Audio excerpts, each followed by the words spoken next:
उत्तर प्रदेश के एक छोटे से गांव सोनपुर में रामू नाम का एक गरीब लड़का रहता था। उसके पिता किसान थे, जिनकी अपनी जमीन नहीं थी। रोज किसी न किसी के खेत में मजदूरी करके 2 वक्त की रोटी जुटानी पड़ती थी। माँ घर पर ही काम करती। रामू बचपन से ही बहुत मेहनती और ईमानदार था। रामू को स्कूल जाने की इच्छा तो बहुत थी, लेकिन गरीबी ने उसे किताबों से दूर कर दिया था। रामू जब 15 साल का हुआ तो पिता बीमार पड़ गए। घर का खर्च चलाना मुश्किल हो गया। रामू ने गांव के ही एक चाय वाले की दुकान पर काम शुरू किया। सुबह 4 बजे उठकर वह दुकान साफ करता, चूल्हा जलाता और पूरे दिन ग्राहकों को चाय पिलाता। लेकिन लोग अक्सर उसका मजाक उड़ाते।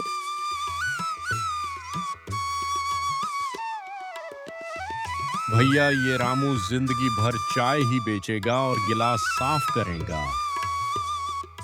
हाँ भैया, यह गरीब की बस यही जिंदगी है।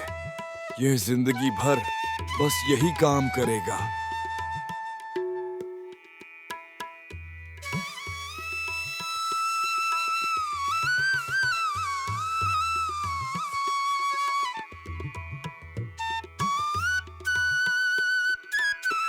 अरे रामू, तेरे जैसे गरीब का भाग्य कहाँ बदलता है। भगवान मेहनत करने वालों का साथ देता है भैया। एक दिन मेरा भी समय आएगा।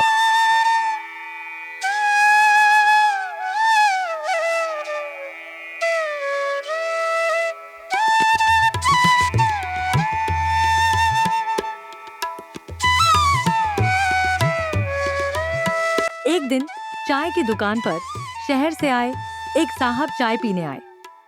उन्होंने देखा कि रामू बहुत ईमानदारी और लगन से काम कर रहा है।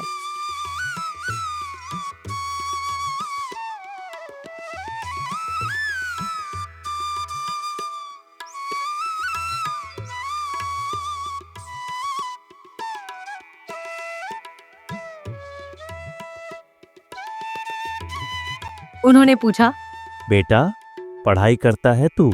जी नहीं साहब, बस सपना है कि कभी पढ़ सकूं। अगर मैं तेरी मदद करूं तो पढ़ेगा? जी साहब, जान लगा दूंगा। वो साहब शहर के एक स्कूल में शिक्षक थे। उन्होंने रामू को अपने साथ शहर ले जाकर एक सरकारी स्कूल में दाखिला दिलाया। रामू दिन में स्कूल जाता और शाम को होटल में बर्तन धोकर अपना खर्च निकालता। शहर की जिंदगी आसान नहीं थी। ठंडी रातों में बिना कंबल के सोना, भूख से तड़पना, कई बार लोगों के ताने सुनना। पर रामू ने कभी हार नहीं मानी। वह कहता, मैं गरीब हूं तो क्या हुआ, मैं हार नहीं मानूंगा। धीरे धीरे उसने पढ़ाई में अच्छा प्रदर्शन करना शुरू किया। टीचर्स भी उसकी मेहनत देखकर प्रभावित हुए। 12वीं की परीक्षा में रामू ने पूरे जिले में पहला स्थान प्राप्त किया। अखबारों में उसकी तस्वीर छप गई। गरीब मजदूर का बेटा बना जिले का टॉपर। रामू को सरकारी छात्रवृत्ति मिली और उसने इंजीनियरिंग कॉलेज में दाखिला लिया। वहां भी उसने मेहनत और ईमानदारी से पढ़ाई की। 4 साल बाद जब वह इंजीनियर बना तो गांव के लोग उसे टीवी पर देख हैरान रह गए।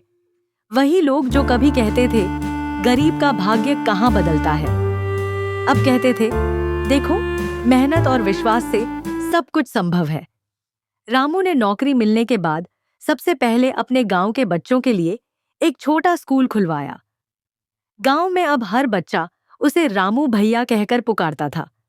वह सबका आदर्श बन गया। एक दिन एक बूढ़ा आदमी उससे बोला, बेटा, तू तो बहुत भाग्यशाली है, तेरा भाग्य बदल गया। नहीं बाबा, भाग्य नहीं बदला, बस मैंने मेहनत से अपना भाग्य लिखा है।